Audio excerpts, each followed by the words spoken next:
Tidak merindukan tidak meninggal dalam keadaan tawaf? Mau.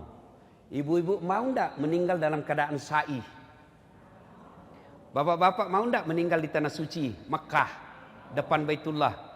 Ibu-ibu mau tidak meninggalnya di sujud solat? Mau tidak? Semua mau. Tapi dengar firman Allah, laqad kana lakum fi rasulillahi uswatun hasanah. Contoh teladan kita Nabi Muhammad SAW. Tidak ada susahnya bagi Allah kasih wafat Nabi pada saat tawaf. Tidak ada susahnya Allah wafatkan Nabi dalam keadaan sa'i. Tidak ada susahnya bagi Allah wafatkan Nabi dalam keadaan sujud solat. Tapi di mana wafat Nabi? Tawaf tidak, sa'i tidak, solat tidak, ceramah tidak. Di mana? Pangkuan istrinya Aisyah. Apa pesannya? Ibadah paling panjang rumah tangga. Ibu berapa lama kalau sholat 5 waktu? 5 kali saja sholat. 5 kali aja sholat satu hari. Tambah bonus-bonus dengan sunnah. Ada ndak di sini sholat 5 waktunya duhur 10 menit? Ndak yakin saya. Yang ada duhur 3 menit. Ya toh?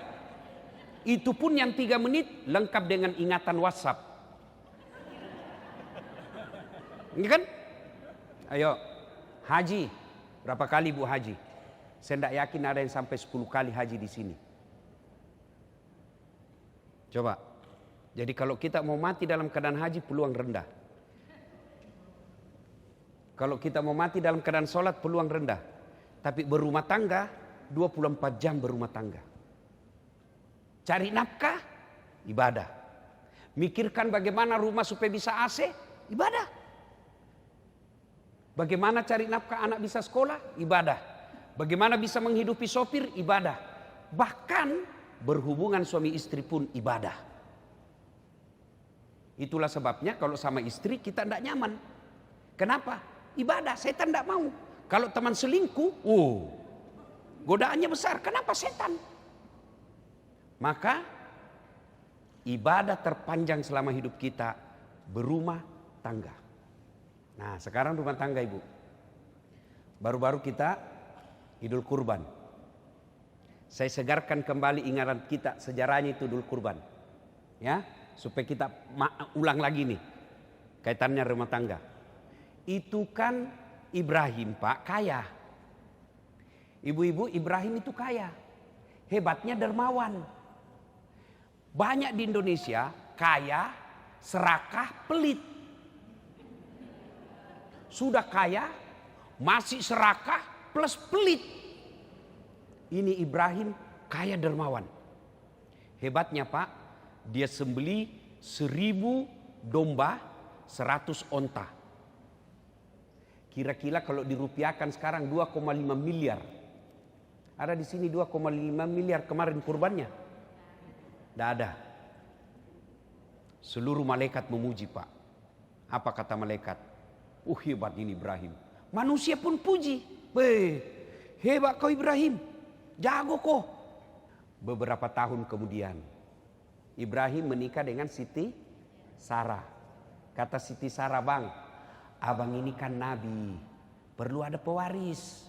Saya tidak bisa berikan kamu anak. Kau kawin lagi lah. Apa kata Ibrahim? Enggak. Kalau inilah takdirku, ya sudah. Enggak bang, kau nikah lagi. Enggak. Luar biasa Pak. Ibrahim didesak menikah, enggak mau Pak. Bapak-bapak sekarang dilarang sembunyi-sembunyi. Malah pakai KTP-nya orang lagi. Akhirnya desak. Ibrahim berkata, baik kalau begitu dek. Oke, karena kau maksa. Siapa? Kata Siti Sarah. Ngapain jauh-jauh? Itu aja si 6 pembantu kita. Pembantunya itu Siti Hajar. Itu aja pembantu. Pesannya Pak, tidak ada perempuan ikhlas 100%. Tidak ada. Kalau dia ikhlas pasti dia bilang, silakan kau pilih mana yang kau suka. Tapi ini bebas tapi terbatas. Ini namanya bebas tapi terbatas. Oke, nikah. Sudah menikah, alhamdulillah. Hamillah Siti Hajar. Selang beberapa saat hamil pula Siti Sarah. Ini buat ibu-ibu nih. Kalau ada sudah 10 tahun belum punya anak, coba pakai ilmunya Siti Sarah. Ya, siapa tahu mujur, siapa tahu. Ya kan? Nah, Siti Hajar dengan Ibrahim lahir anaknya. Namanya Ismail alaihi salam. Inilah keturunan kita orang Islam. Ibrahim dengan Siti Sarah lahir anaknya. Namanya Ishak alaihi salam. Inilah keturunan Yahudi yang kurang ajar. Kita itu dengan Yahudi satu kakek. Cuma Yahudi kurang ajar. Nah, lagi lucu-lucunya anaknya. Ya kan? Ibu-ibu dengar dulu. Sejarah sebelumnya ada yang tersisa. Ketika lagi kecil-kecil anaknya, ya, balita kira-kira sekarang, Allah perintahkan kepada Ibrahim sama Siti Hajar. Ibrahim, bawa anakmu jalan sama istrimu. Kemana? Kau jalan saja. Dari Palestina, Pak. Kau jalan saja. Kemana? Kau jalan. Nanti saya kasih tahu kau singgah di mana. Jalanlah Ibrahim. Beratus kilo. Sampai di tumpukan batu. Allah berfirman, Ibrahim, kau simpan anak dan istrimu di situ. Terus kau kembali lagi. Simpan di situ. Tumpukan batu. Tumpukan batu itu sekarang jadi Ka'bah. Yang tumpukan batu itu. Ibrahim bilang sama istrinya, baik sayang, saya diperintah kembali kampung. Loh, masa kau tinggalkan saya? Kau lihat ini bang, padang pasir, tidak ada tumbuhan, tidak ada air, tidak ada rumah. Padang pasir ini, kau mau tinggalkan saya? Tega betul kau. Apa kata Ibrahim? Saya juga tidak tega, tapi ini perintah Allah. Apa kata Siti Hajar? Bang, kalau ini perintah Allah, jalan kau. Biar saya urus anakku. Tenang, jangan cemas. Ini baru istri. Pesan pertama ibu, kalau perintah Allah jangan tawar. Kau pakai jilbab, perintah Allah, don't worry, be happy. Kamu jangan keluar kalau tidak, saya tidak akan keluar bang, kalau itu perintah agama. Itu baru istri yang hebat. Pergi Ibrahim, balik. Apakah Siti Hajar pasrah? Tidak. Anaknya menangis, kehausan. Siti Hajar tidak diam, berdoa saja. Tidak. Dia ikhtiar dulu. Dia ikhtiar dulu. Apa ikhtiarnya bu? Dia lari cari air. Pernah ibu lihat di jalan raya? Kayak ada air kan? Lari Hajar, itu ada air. Sampai lagi bukan air. Lari antara Safa dan Marwah. Itulah sa'i sekarang. Nah, sudah pasrah Siti Hajar. Tidak dapat air, sudah capek, anaknya nangis. Turun perintah Allah. Ibrahim, Jibril, kau turun hentakkan kakinya Ismail. Patokka ya jena. Hentakkan kakinya Ismail ke tanah. Dihentakkan, dengan izin Allah keluar air. Lalu Siti Hajar berkata, Zam-zam, zam-zam. Itulah air Zam-zam sekarang. Mulai beredar berita. Ada di satu pelosok, ada sumber mata air, tidak pernah kering, dan selalu mengalir. Beredarlah itu di padang pasir. Namanya air di tengah padang pasir, orang semua datang. Ramailah kampung itu. Kemudian disebut nama Hijaz. Yang ini sekarang disebut Makkah. Nah, lagi beremaja anaknya Ismail 13 tahun. Quran tidak menjelaskan 13 tahun.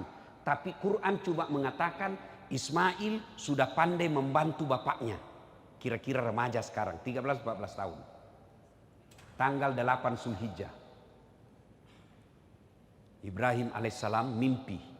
Ibrahim, kau pernah bilang toh, kalau ada anakmu saya potong. Sekarang ada anakmu, potong itu. Potong. Ibrahim bangun pak. Ini mimpi atau wahyu? Kalau mimpi, kenapa anak disuruh potong?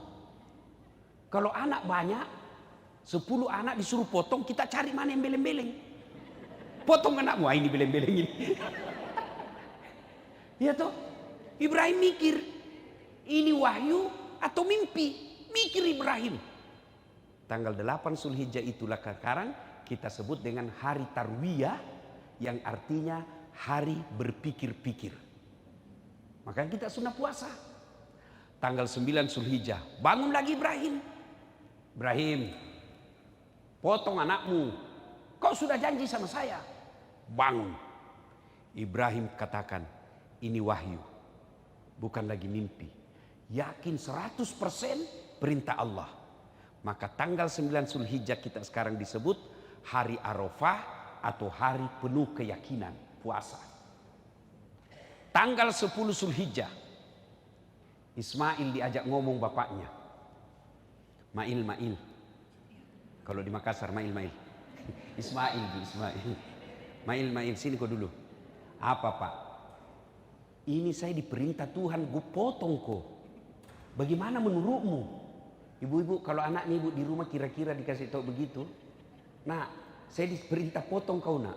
Apa dia bilang anak kita? Dilihat dulu kakeknya. Ini aja Pak yang sudah tua. Masuk akal enggak Pak? Masuk akal enggak? Masuk akal. Ini namanya anak cerdas, tapi tidak soleh. Tapi apa jawaban Ismail? Pak, kalau ini perintah Allah, jangan Bapak ragu. Laksanakan, insya Allah Bapak dapati saya anak sabar. Maka ibu berdoa anak yang soleh, bukan anak yang kaya, bukan anak pejabat, bukan anak cerdas, anak yang soleh. Itu doanya pendek bu. Rabbi habli minas solihin. Untuk apa anak kaya kalau pelit? Untuk apa anak pejabat kalau bikin malu keluarga? Berapa banyak orang tuanya terhormat, anaknya jadi pejabat, satu keturunan malu. Karena anaknya tidak punya agama. Maka kita minta, Rabbi habli minas solihin. Berikan hamba anak yang soleh. Pelajaran kedua, Ismail. Coba Pak, Ibrahim sudah nyata perintah Allah, tapi masih ajak ngomong anaknya. Kita orang tua sekarang otoriter. Ya? Dia gagal polisi, anaknya dia paksa. Pokoknya kau yang lanjutkan cita-cita bapak. Nah anaknya mau jadi insinyur. Pokoknya kau jadi dokter. Anaknya suka peternakan, tidak boleh. Ibrahim sudah nyata perintah Allah, masih diajak ngomong anaknya. Nah sudah, anaknya setuju. Lalu disampaikan ke istrinya, Siti Hajar. Hajar, tolong kau mandi Ismail, kasih baju baru, kalau ada parfum, sisir rapi. Kau mau bawa mana? Saya mau jalan-jalan. Baik bang. 10 Zulhijjah dia bawalah anaknya. 10 Zulhijjah sekarang kita sebut hari An-Nahar, hari melaksanakan janji. Gatal ini setan. Bahaya ini Ibrahim. Dia mau potong betul anaknya. Tidak ada sudah teman kita ini nanti. Dia datangi Ibrahim. Baim. Ibrahim. Nah? Baim. Kata Ibrahim apa? Kata setan. Kau tengok balik itu anakmu. Kau lihat itu anakmu. Lucu. Lagi lucu-lucunya. Lama kau harapkan. Masa kau mau potong? Ibrahim Pak ambil batu. Setan. Jangan banyak bicara di situ. Kalau bahasa kita ya. Banyak bicara masih mau ngomong, setan dilempar Pak. Duh! Kena kepalanya. Sampai cilincing balik lagi. Gagal goda Ibrahim. Dia datangi istrinya. Hajar. Kau tahu enggak mau dibawa kemana anakmu? Katanya bawa jalan-jalan. Dibohongi kau suamimu. Maksudnya apa? Dia mau potong itu. Sembarang kau bilang. Mana ada orang tua mau potong anaknya? Katanya perintah Tuhannya. Apa? Perintah Tuhannya. Hajar ambil batu Pak. Setan. Kalau itu perintah Tuhan, jangankan anakku, saya juga siap dipotong. Bah! Bismillah, Allahu Akbar. Kata setan, ini lebih gila dari anaknya ini. Dia datangi lagi si Ismail. Baru dia mau bilang Ismail juga ambil batu. dilempar lagi. Itulah sekarang melempar 3 jumroh. Kalau orang pi haji, lemparan pertama, Bismillah, Allahu Akbar, Ibrahim. Lemparan kedua, Bismillah, Allahu Akbar, Siti Hajar. Lemparan ketiga, Bismillah, Allahu Akbar, Ismail. 3 tempat, 1 tempat, 7 batu, 3 hari. Kenapa tidak langsung saja Ustadz 63 batu? 1 hari saja langsung tak habis pulang. Kenapa mesti 3 hari? Itu pesannya, melawan setan perlu stamina kuat, perlu iman kuat, karena setan tidak pernah menyerah. Nah, sudah sampai. Ismail bilang begini, Pak, ada permintaan saya. Apa nak? 1, tolong Bapak nanti eksekusi, tutup matamu ya. Tutup juga mataku Pak. Kenapa? Karena kalau Bapak lihat saya yakin Bapak tidak mampu, tidak tega potong saya. Tutup mata. Oke, apalagi nak? 2, tolong pakai pisau yang tajam supaya saya tidak lama menderita. Oke.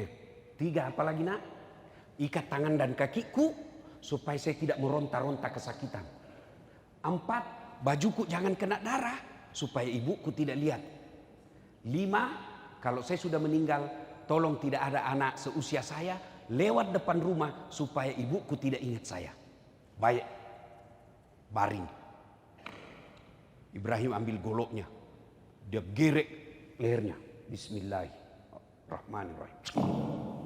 Tidak mempan. Tidak terluka. Kata Ibrahim, kata Ismail, Bapak main-main kali. Enggak nak, serius ini. Tumpul kali, coba lagi. Enggak. Ibrahim dia ambil goloknya, dia hantamkan ke batu. Pecah. Batu pecah, leher tidak. Dia mau ulang. Tunggu dulu, kata Ismail. Tunggu dulu Pak. Apa lagi? Tolong buka tanganku. Tolong buka kakiku. Kenapa? Karena kalau saya diikat, nanti Allah berfirman menyangka saya terpaksa dan tidak ikhlas. Allah lihat itu malaikat, malaikat, kau lihat hebatnya ini anak. Lalu malaikat memuji Allah dengan mengeluarkan Allahu Akbar, Allahu Akbar, Allahu Akbar. Mendengar itu, Ibrahim menyambutnya dengan kalimat La ilaha illallah huwallahu akbar. Lalu Ismail menyempurnakan memuji Allah, Allahu Akbar walillahil ham. Itulah kalimat yang kita ucapkan kalau takbiran. Allahu Akbar, Allahu Akbar, Allahu Akbar. Pujian Ibrahim ayat malaikat. La ilaha illallah wallahu akbar. Ibrahim alaihissalam. Allahu Akbar walillahil ham. Ismail. Sudah. Allah perintahkan Jibril. Itu ada kibas di sorga yang pernah jadi maharnya anaknya Adam ketika menikah. Ambil itu kibas, ganti lehernya Ismail. Digantilah lehernya Ismail, selesailah kisah Ibrahim menyembelih anaknya. Seluruh malaikat memujinya. Nah, apa hubungannya dengan keluarga? 1, ibu-ibu, ini bisa terjadi kalau agama kuat dalam rumah tangga. Cerita mati anak bisa soleh kalau agama lepas. Tidak mungkin istri taat kalau dia tidak kuat agamanya. Tidak mungkin suami tanggung jawab kalau longgar agamanya. Maka modal utama dalam berumah tangga, agama, bukan cinta. Sayang orang tua kalau mau kasih nikah anaknya, kau cinta Jina, maka begitu cintamu. Ada di kerjanya nak, kerjanya mapan, cintanya ada, gagah, cantik, jabatannya bagus, uangnya banyak, tidak ada agama. Itulah yang mempermainkan anak kita. Tapi kalau agamanya ada, meski kerjanya tidak jelas, tapi dia punya tanggung jawab. Coba lihat anak-anak orang kaya yang tidak ada agamanya. Dia hina anak kita. Banyak uangnya, tidak ada agamanya, dia tidak ada hormati itu besannya. Kenapa? Ada duit saya. Tapi kalau ada agamanya, makin banyak duitnya, makin dihormati orang. Kenapa? Agama adalah patokannya dalam hidup. Maka Bapak Ibu, agama anak-anak kita. Saya mau tanya dulu ibu-ibu, tolong jawab dengan jujur. Bu Ibu, Bu, bagaimana proses agama di rumah? Rumah mewah, ada pengajian? Alhamdulillah. Jangan sampai lebih sering arisan daripada taklim. Ayo. Percaya bapak-bapak, anak ini harta paling berharga. Bapak kalau ibu-ibu kalau meninggal siapa yang doakan ibu? Suami. Jangan harap Bu, kawin lagi. Bener. Ada sama yang di Makassar tetanggaku, dia bilang, Ustadz, jelek betul sifatnya itu tetangga saya. Kenapa? Baru 3 bulan istrinya meninggal, belum lagi kuburnya kering, dia kawin lagi. Saya bilang itu lebih hebat tetanggaku, belum mati istrinya dia kawin. Apa?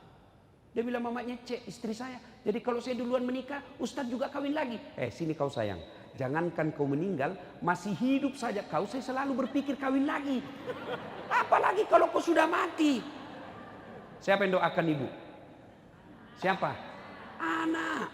Apa ibu tidak rindukan?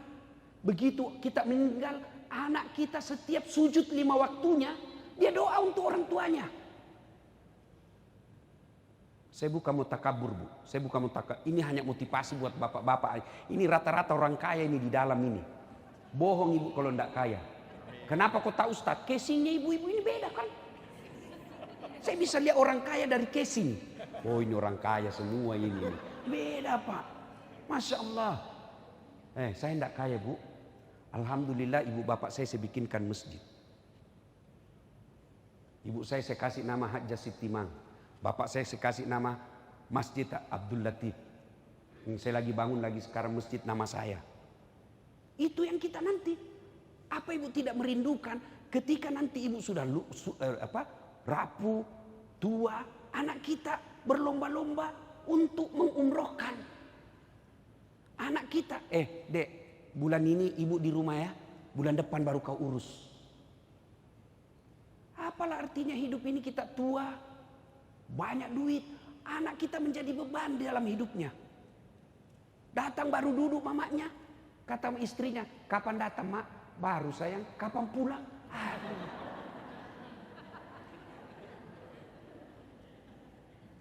Aduh, cuma sayang. Maafkan saya ibu ya, ini gunanya ceramah. Jangan marah ibu ya, supaya ada boleh pulang ada oleh-oleh ceramah. Sayang ibu-ibu sekarang lebih sibuk ngurus kecantikan dirinya daripada didik anaknya. Lebih sibuk periksa HP-nya suaminya. Apa gunanya ku periksa itu HP-nya suamimu? Jangan ketawa ibu, saya serius ini. Ayo, datang suaminya, mana HP-mu? Coba lihat. Apa suami bagaimana tidak cepat serangan jantung? Daripada sibuk ngurus HP, urus anak. Urus anak. Suamimu terlantarkan kamu, anakmu nanti yang angkat derajatmu. Suamimu selingkuh, anakmu nanti yang muliakan. Dan itu anak dia bisa bedakan mana orang tuanya yang baik. Kalau ada selisih saya gampang, orang curhat. Saya mau tahu suami atau istrinya yang masalah, saya lihat mana dibela anaknya. Maka ibu-ibu, apalagi usia senja, apalagi kita yang sudah muka-muka sakaratil maut. Inilah penyakitnya ibu-ibu, tidak mau dibilang usia senja. Maunya terus dibilang, oke lah ibu-ibu yang masih cantik-cantik.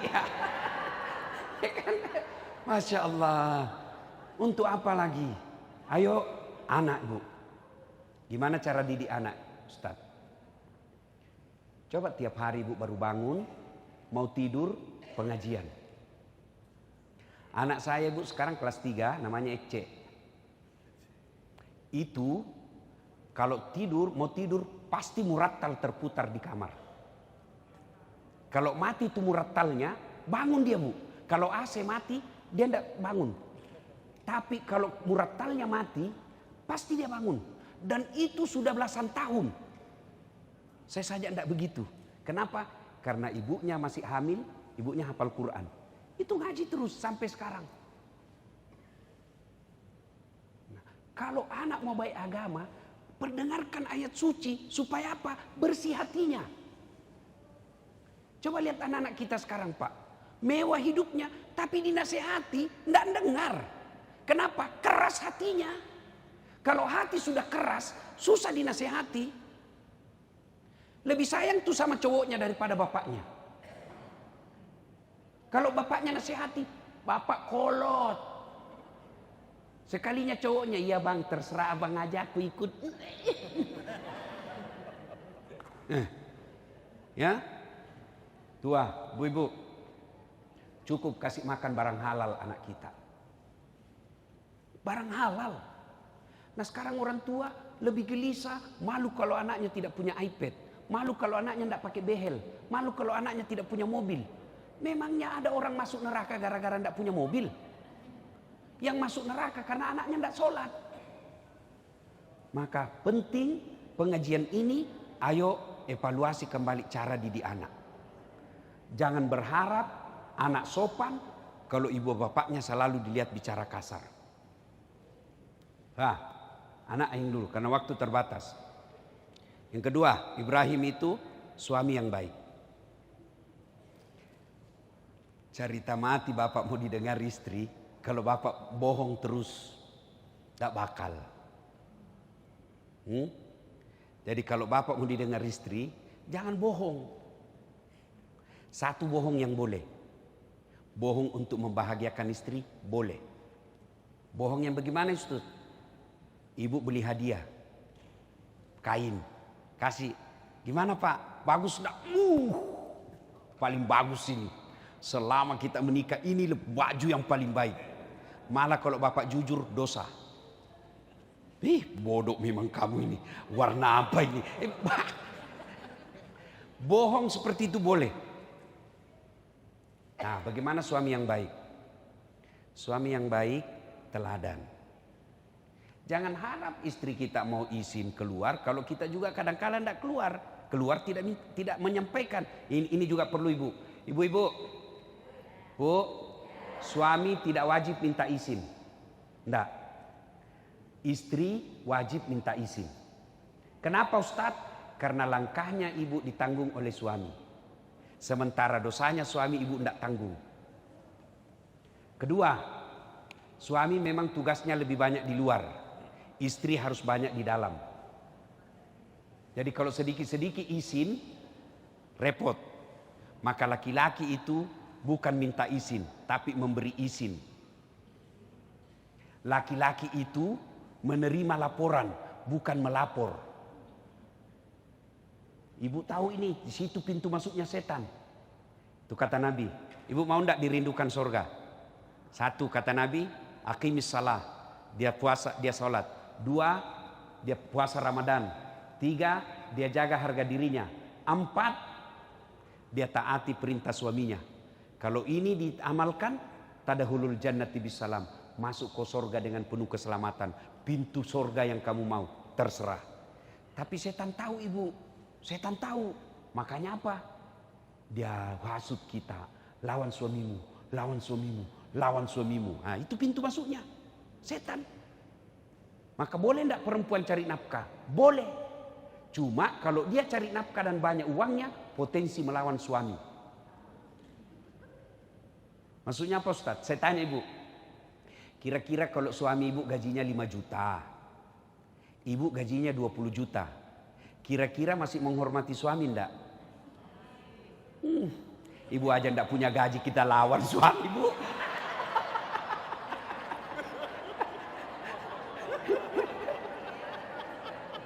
Nah, disinilah masuknya setan.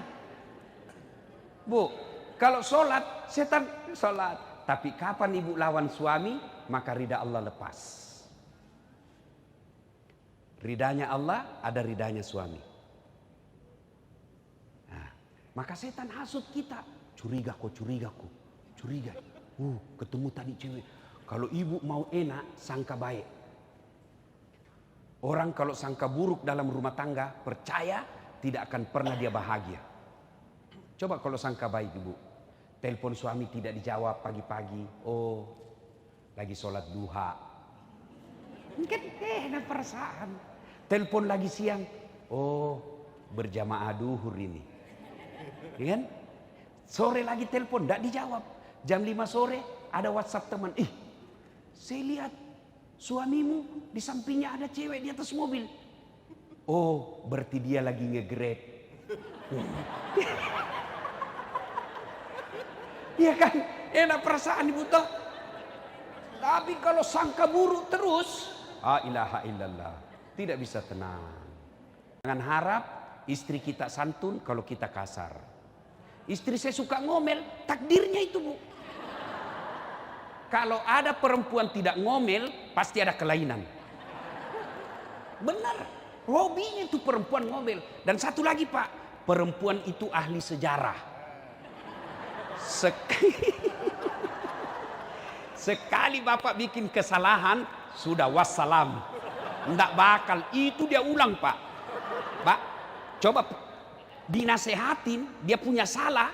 Bagaimana caranya dia ngomong supaya kembali kepada kesalahan itu ke kita. Itulah perempuan. Memang begitu fitrahnya perempuan. Bagaimana beratnya penderitaan bapak tidak seberat penderitaan ibu hamil. Ya, bapak merasakan hamil. Gampang, ambil kelapa pak. 1 biji aja pak. Masukkan di dalam baju. Kemana-mana bawa pak. Mau boker. Itu coba ibu-ibu kalau boker bawa toh. Nggak ada orang mau berak. Simpan dulu berat sekali. Nggak ada pak. Dan berapa lama? 9 bulan pak. Ibu masih ingat waktu hamil? Ingat? Ada ndak yang tengkurap? Selama ibu hamil, ada ndak tengkurap? Gaya pasrah pak. Coba bapak, berapa lama ibu tidak tengkurap? 9 bulan pak. Bapak 1 bulan aja ndak tengkurap, pusing. Iya toh? Coba melahirkan, masih ingat waktu melahirkan? Masih? Ada ndak ibu-ibu melahirkan senyum? Ada? Mentang-mentang ibu Tenri orang kaya melahirkan senyum, kau nak keluar, kau nak tidak, dia pas menderita ndak bu? Menderita bu? Sakit bu? Tapi heran kok diulang-ulang. Ndak ada orang melahirkan kalau kurang ajar. Enggak. Sudah itu menyusui. Masih ingat waktu menyusui bu? Apalagi waktu tumbuh giginya. Aduh. Ada ndak dia? Kok gigi saya? Ndak, dibujuk. Aduh bapak. Bapaknya senyum pak. Nih, pagi anaknya, malam. Maka pak, kalau istri ngomel, bayangkan saja itu 3 perihnya penderitaan perempuan. Coba, lihat toh. Itulah sebabnya Nabi ketika ditanya, ya Rasul, setelah Allah dan Rasulnya siapa yang saya taati? Apa jawabannya Nabi? Ibumu. Setelah itu siapa? Ibumu. Setelah itu siapa? Ibumu. Setelah itu siapa? Bapakmu. Ibu, bapak. Berarti 3 ibu, 1 bapak. Ya toh? Salah paham lagi nih ibu-ibu nih. Itu sensitif sekali kalau kita bicara begini. Coba ulang. Ibu, bapak. Berarti 1 bapak, 3 ibu. Saya tidak bilang 3 istri. 3 ibu. Apa maknanya? Itulah 3 penderitaan ibu. Sehebat apapun laki-laki dia tidak pernah bisa memikulnya. Maka kalau ibu ngomel, bayangkan bagaimana susahnya ketika dia hamil. Mau ndak berhenti istrimu ngomel? Ini rahasianya. 1, puji dia. 2, kasih hadiah. Bapak mau tahu perempuan? Sambil kau puji, pegang pundaknya. Pasti dia senang. Wah, makin cantik kau dek.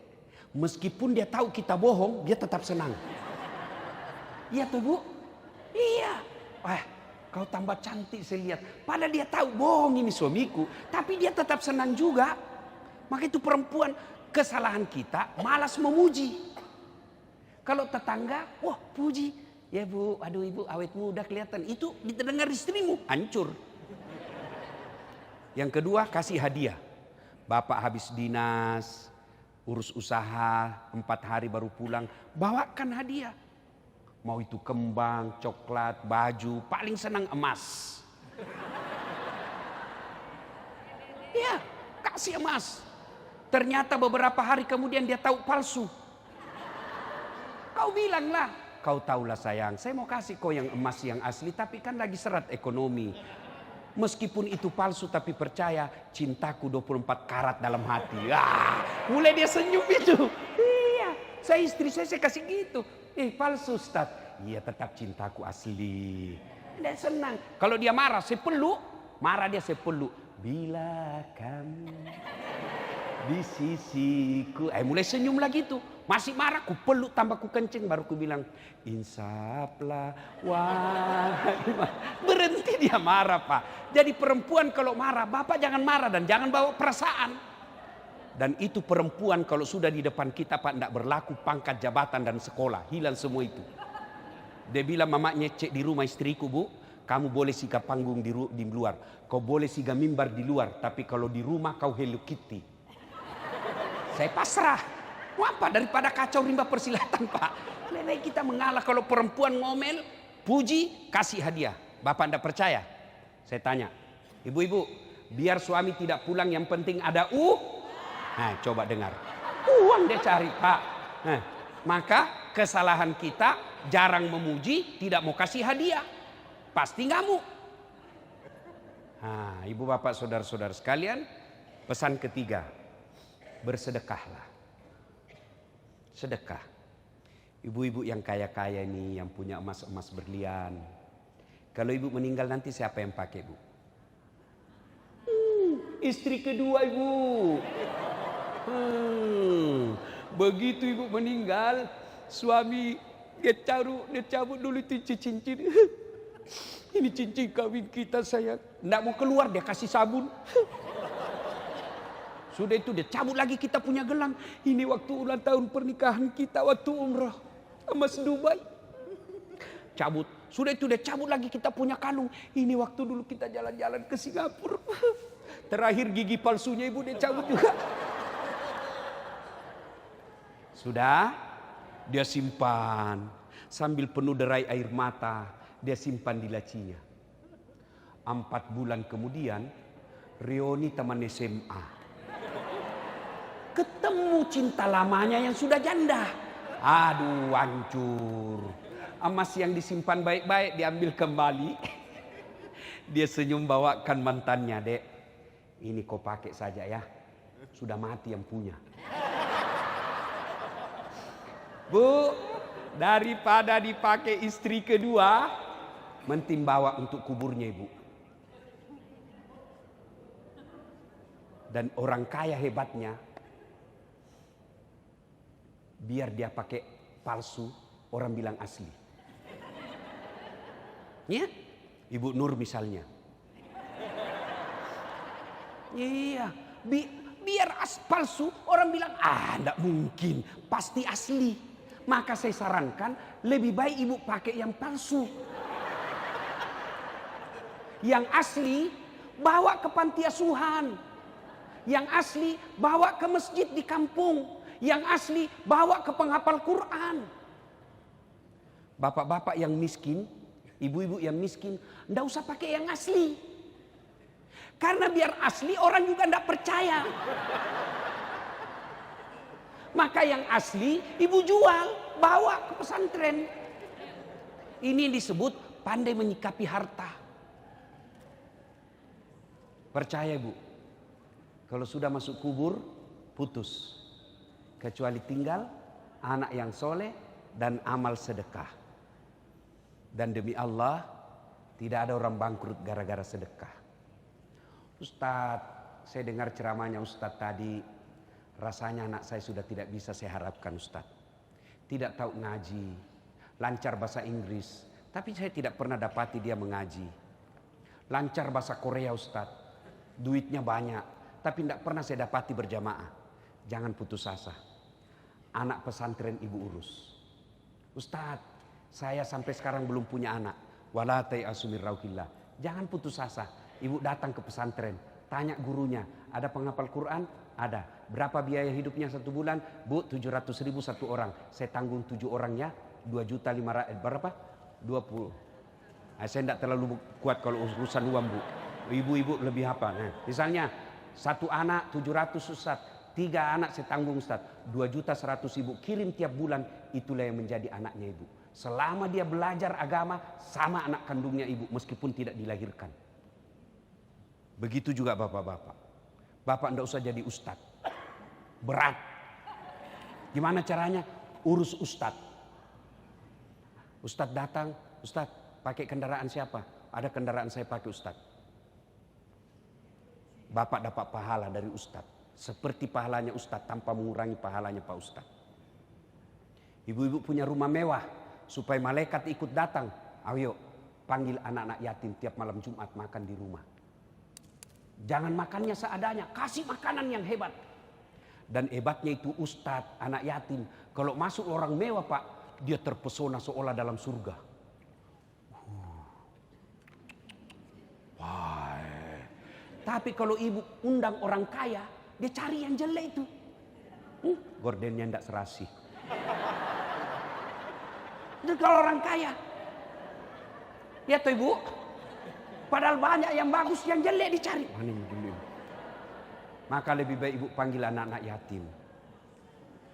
Ibu-ibu, saya serius ibu. Mulai Jumat depan jadikan kebiasaan. Malam Jumat ini 5 orang saya kasih makan di rumah.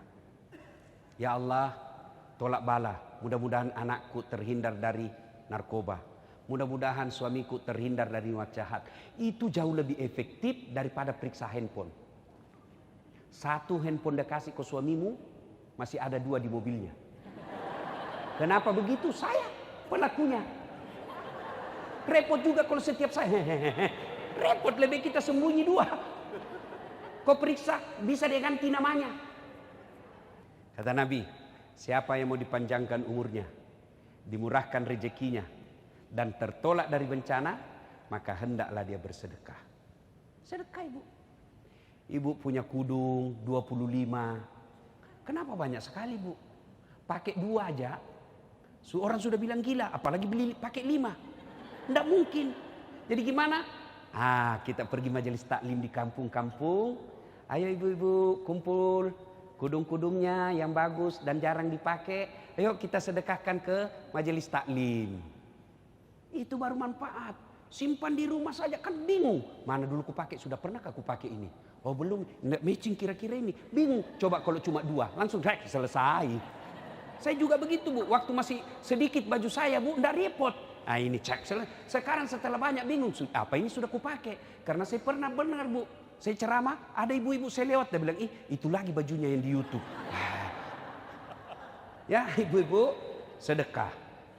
Mudah-mudahan pulang ini wujud konkret sedekah. Kenapa saya tekankan ini? Karena saya tahu di sini ibu-ibu yang Allah berikan rezeki yang berlebih. Insya Allah tidak ada orang bangkrut karena dia rajin sedekah. Sebaliknya kalau dia pelit, tidak ada orang suka.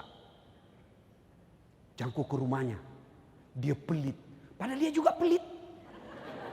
Itu jeleknya, itu pelit. Tidak ada yang suka itu orang pelit. Maka kalau mau murah rezekinya, bersedekahlah.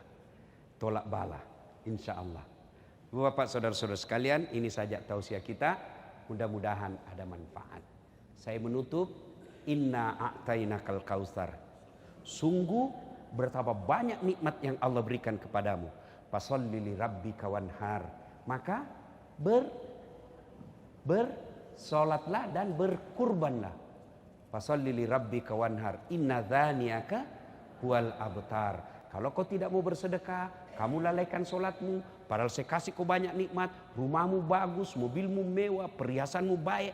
Tapi kau tidak mau bersyukur, kau lepas dari rahmatku. Ibaratnya layang-layang lepas. Kalau sudah lepas layang-layang, sudah bisa kesetrum, tidak jelas arahnya. Itulah yang makna harta banyak tapi tidak ada ketentraman jiwa. Anak ada tapi membangkang. Mobil anak tapi kita tidak pernah damai. Kenapa? Sudah lepas dari kasih sayang Allah. Pengajian ini tujuannya agar kita menjadi lebih baik. Tidak ada gunanya pengajian begini kalau pulang tidak ada perubahan dalam hidup kita. Minimal mulai kita malam Jumat ini kita punya niat untuk memberi makan fakir miskin, saudara-saudara kita yang tidak mampu. Demikian usikum wa nafsi bitaqwallah fastabiqul khairat. Assalamualaikum warahmatullahi wabarakatuh.